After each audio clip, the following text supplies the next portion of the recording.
If you're in the market for a small to medium-sized SUV, there's a lot of luxury options, which are BMW X3, your Mercedes-AMG GLC 43 4MATIC. Audi has added a few specialties to the one we're showing. George has given us a 2022 Audi Q5 S-Line 45 Quattro in your florid silver metallic here at Audi of Clearwater. New, all the trims receive the S-Line exterior package, upgraded with new 18-inch wheel design, optional black optic packages, and when you're going against the rivals such as BMW and Mercedes, you have to bring the luxury. The interior cabin is always luxurious in the Audi. I'm Anthony from Hawkeye Rides. We're gonna go over all the specs and details, starting now.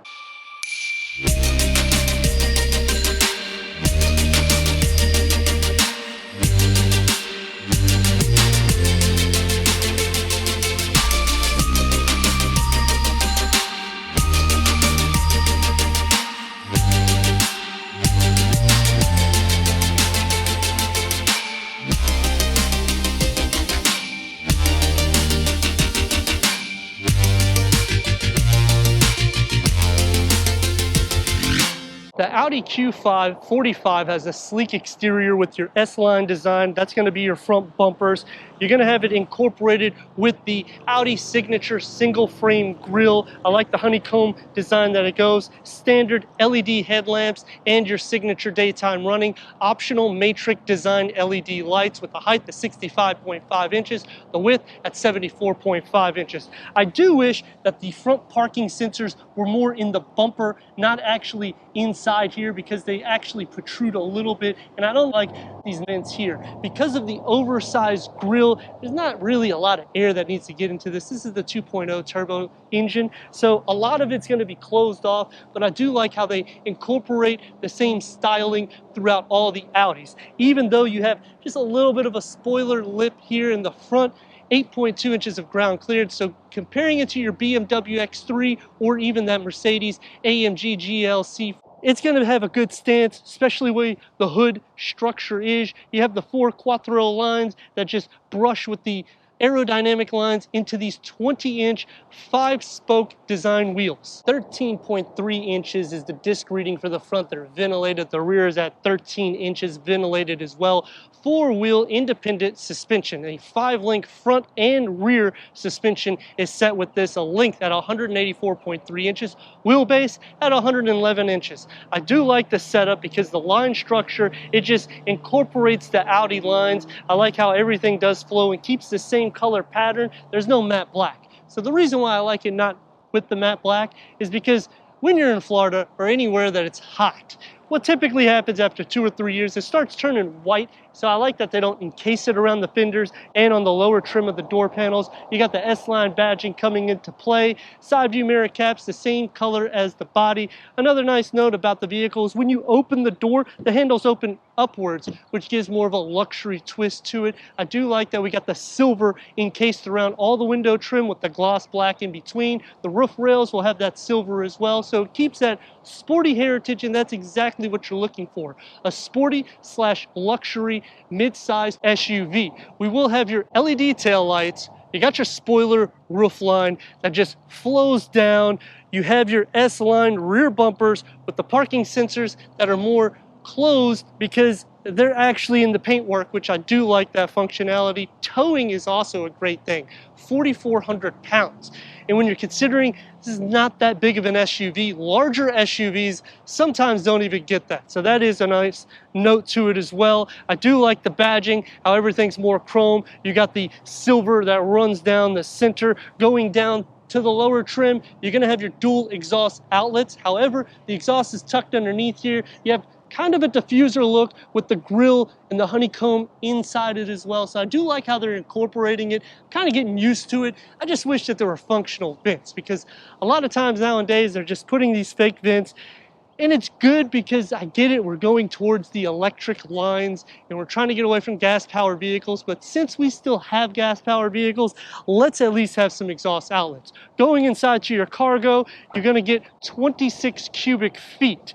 12-volt charger You got some storage on both sides and a spare tire. The rear bench split folds at a 40-20-40 split, maxing that cargo to 54 cubic feet. The Audi Q5 S-Line 45 Quattro packs the performance with a 2.0-liter TFSI inline 4-cylinder turbocharged engine, producing 261 horsepower, 273 pound-feet of torque that's paired to a 7-speed S-tronic, achieving 23 to 28 mpgs, a 0 to 60 around 5.7 seconds with a top speed at 130 miles per hour. So it definitely fits into that luxury segment with the BMW X3 and your Mercedes-Benz AMG GLC 43. The major difference really would be your exterior and your interior elements. As for the power derived, I feel that it is sufficient for the vehicle and you have plenty of towing capacity, so you pretty much dock everything that you need if you're looking for a luxury vehicle that's not necessarily going to be a third row or to the capacity of nearly a third row.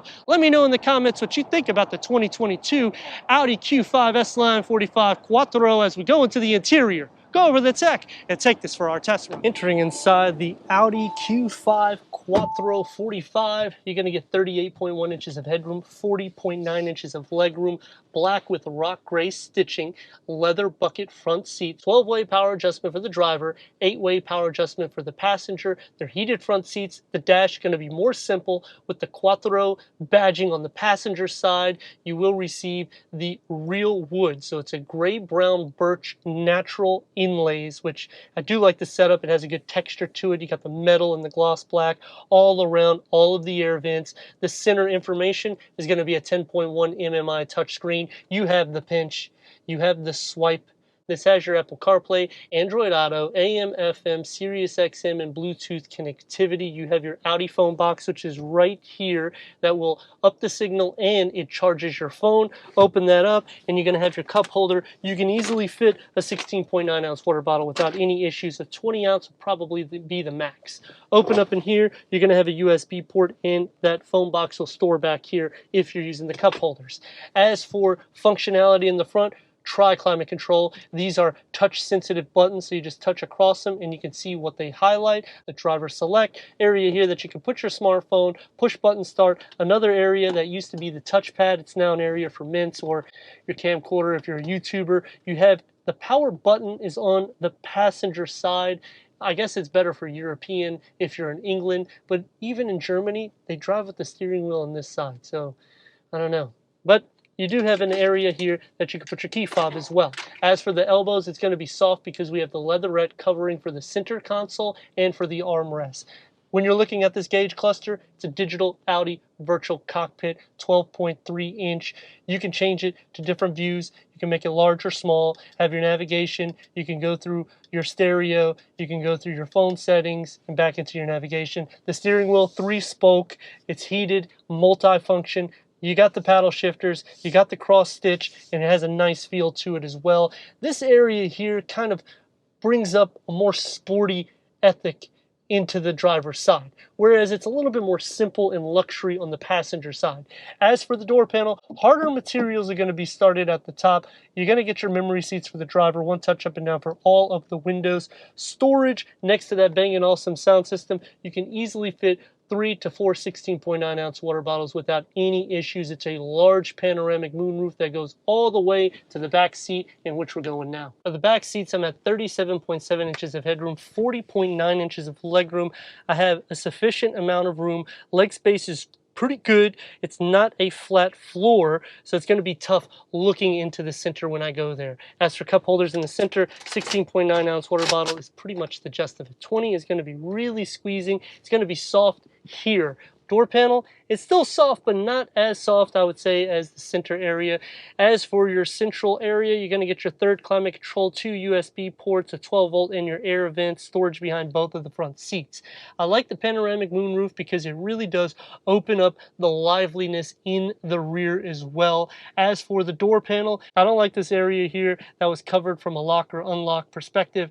That's next to the speaker. I do like the wood inlays, and I do like the fact that you can easily fit 2 to 3 16.9 ounce water bottles. As for the sit, you can also recline these seats. They don't go so far back, but you can also move them back up to about a 90-ish degree angle. Let's see how I look in the center. Even if you're going to be comparing this to your BMW or your Mercedes-Benz, all of them in the rear is going to be a little tight for 3 to fit my dimensions. Headroom, no problem. Leg room, I'm grazing the back of the passenger seat. I put it all the way back. The driver's seat is in the position I'd be sitting, and I have absolutely no problems. I am blocking the central air vents, and because the panoramic moonroof is open, it is actually a lot more hot when you're sitting into the center. But if you only have a family of 4, this is definitely a nice luxury vehicle to choose. You're going to get optimal gas consumption, towing 4,400 pounds. And the best part, your kids can play with this reclining, even though it's only like maybe an inch, but it's going to definitely keep them occupied in the rear. Taking the 2022 Audi Q5 S-Line 45 out for our test run.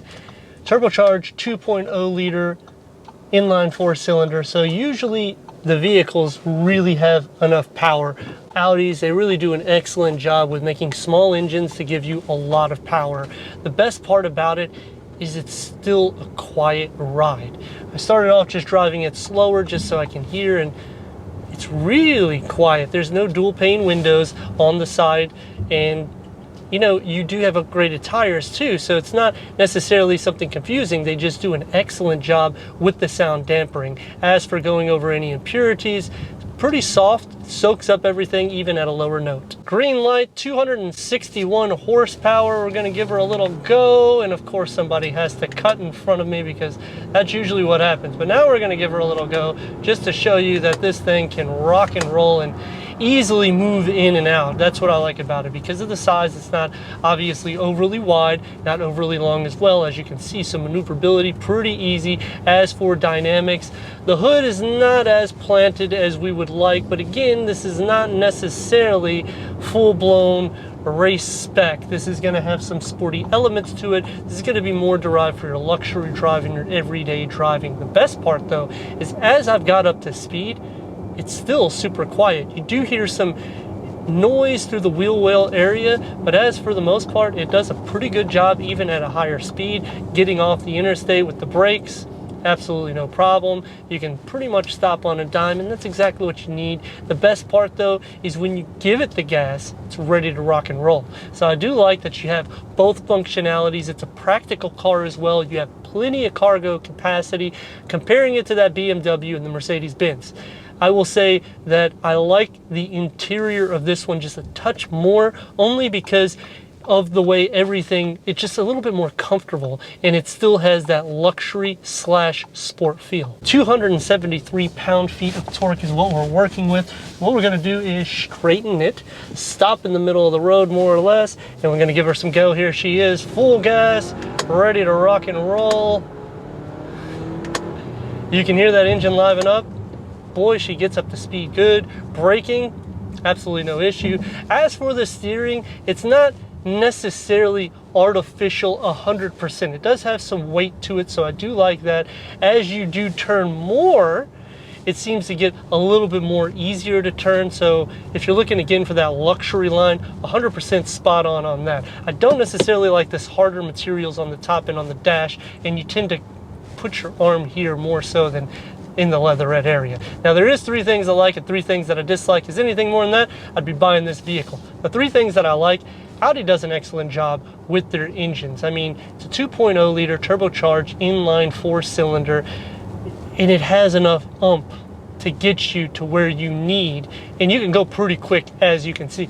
The second thing that I like, the suspension holds itself really well. The seats are extra comfy, 12-way power adjustments, and the visibility is perfect. You sit up high enough. I know there was a couple of things, just put it as one.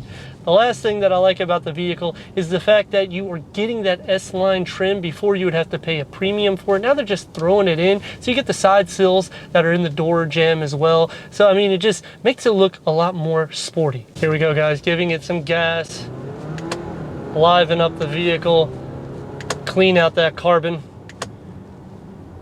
and it's smooth when you need it to be. Change it over to a different driving mode. We're going to change it to comfort now. As soon as it gets there we go, we're in comfort, so we can just enjoy the ride. 3 things that I dislike about the vehicle: the hard materials has got to be the #1 thing, and I hate the fact that all the automotive industry is doing it, especially on the dash and on the top here. it's a little bit too much for me. They can really ease on that a little bit. The second thing is where they used to have a mouse, now it's just an open area for storage. I always like storage compartments. It's just when you take away a component, don't just throw a storage in its place. And they do that in the rear as well on the door panel, which I showed you in the interior. It just takes away from that luxury look. The last thing that I dislike is the wheel design. And I wish it had a little bit more sportiness to it, maybe give it a little bit more vibe, I guess you can say, for lack of better words, because it looks a little bit more standard. And when you're wanting to get an upgraded wheel, you really want it to set apart opposed to the 18-inch standard wheel that's in it. As for the vehicle, the way it sets, you have your blind spot monitoring that's right there inside on the side view mirror cap, so it's easy to see. The length of the vehicle doesn't feel overly long as well. When you look into the rear view mirror, you actually can tell how long the vehicle is. Even when you turn, it's literally the same dimension feel as looking through the rear view. So I do applaud Audi for doing that, because it makes it a lot easier so you don't get confused. Driving the car on a comfort level, it makes the pedal a little bit more heavy. You don't actually hear that exhaust until about 2.5 to near 3 RPM, and you're going to be hitting that 3 RPM. You kind of have to get on it, so you really have to give it a heavy foot in order to get the car to maneuver a little bit. But again, 0 to 60 is under 6 seconds, and honestly speaking, if you're comparing it to other vehicles that are underneath this class, which is like 70 to 80% of the cars on the road, depending on where you're at, you're going to pass them, because that's a pretty fast 0 to 60, considering most of them are CVT. Now, comparing it to BMW or Mercedes, it's pretty much right in on the segment line. I would say this is going to be a little bit more comfortable derived than the AMG, because you're not going to have all that sports suspension to it. So you're not going to feel the bumps as much if you're comparing it to the BMW. I feel there's a little bit less hard material, so they did do a good job with that, taking care of everything. We're going to take this back to Audi in Clearwater, go over the reverse camera, and wrap this review up. Switching to reverse, you do have full trajectory. It's a 360-degree reverse camera. If you click onto here, you can change different viewpoints as well, so it just makes it very easy for your reversing, and to make it even easier for towing or any purposes at all, you just close that up, as you can see, and just very simple interface. I'd like to thank George here at Audi of Clearwater for giving us this 2022 Audi Q5 45 S-Line for our car review. If you're already a subscriber, thank you for being part of the Hawkeye community. If not, click that subscribe button, check out the details, the merchandise, and everything we do here at Hawkeye Rides.